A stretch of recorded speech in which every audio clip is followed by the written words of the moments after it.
गरीब कबाड़ी वाला। एक नगर में एक गरीब कबाड़ी वाला रहता था। वो लोगों के घर जाता और उनसे कबाड़ खरीदता था। कबाड़ी वाला, टूटा फूटा कबाड़ी वाला, रद्दी वाला। एक कबाड़ी वाला, मेरे घर आ, बहुत कबाड़ है, लेकर जाएगा? जी साहब, कितना है? बहुत है, बहुत, रुक ले आता हूँ। इस तरह से वो कबाड़ खरीदता और बेचकर अपना गुजर बसर करता था। कभी वो लोगों के घर से कबाड़ खरीदता तो कभी कूड़ादान के पास रखा कचरा में से कूड़ा उठा लेता और उनमें से जो कामयाब होता उन्हें ले लेता।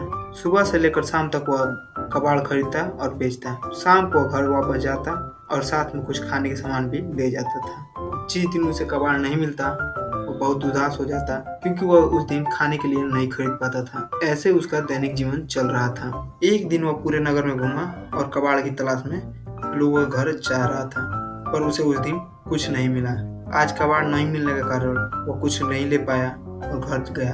तभी उसकी पत्नी बोलती है, आज ये ऐसा कब तक चलेगा?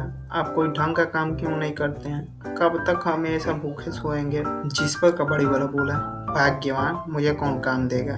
तुम चिंता ना करो, ऊपर वाला सब देख रहा है, वो हमारी जरूर मदद करेगा।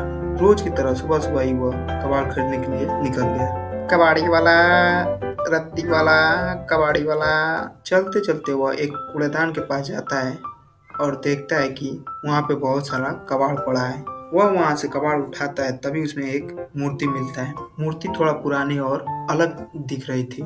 मूर्ति को उठाकर वो कहा, पता नहीं लोग मूर्ति को क्यों खरीदते हैं जब उसे अपने घर में नहीं रख पाते हैं। ले चलता हूँ इसे अपने घर। शाम को जब वह घर जाता है और वो मूर्ति को अपनी पत्नी को देता है और कहता है, ये लो, आज ये मिला है, इसे अच्छे से साफ कर मंदिर में रख दो। मूर्ति को देखकर उसकी पत्नी कहती है कि आज ये तो बहुत पुराना मूर्ति लगता है और काफी महंगा। तुम भी कुछ भी सोचती रहती हो, अगर महंगा होता तो लोग इसे फेंकते ही नहीं। अब जाओ और रख दो। अगले दिन जब कबाड़ी वाला कबाड़ खरीदने के लिए निकलता है तो वह बहुत ज्यादा कबाड़ खरीदता और बेचता है, जिससे वह शाम को बहुत अधिक कमाई कर पाता है।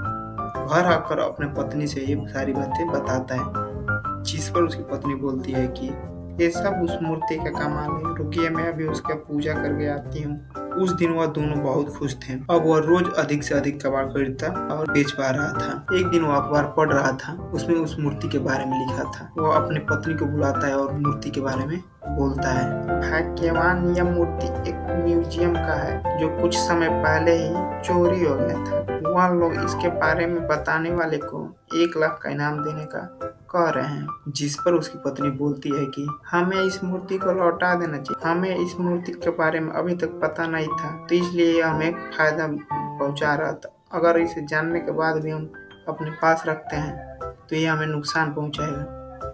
जिस पर कबाड़ी वाला बोलता है कि तुम ठीक कह रही हो, मैं कल ही जाके इसे वापस कर दूंगा। अगले दिन वो म्यूजियम जाकर मूर्ति को लौटाता है, जिस पर वो लोग खुश होकर उस कबाड़ी वाले को इनाम की रकम देते हैं और बहुत बहुत धन्यवाद कहते हैं।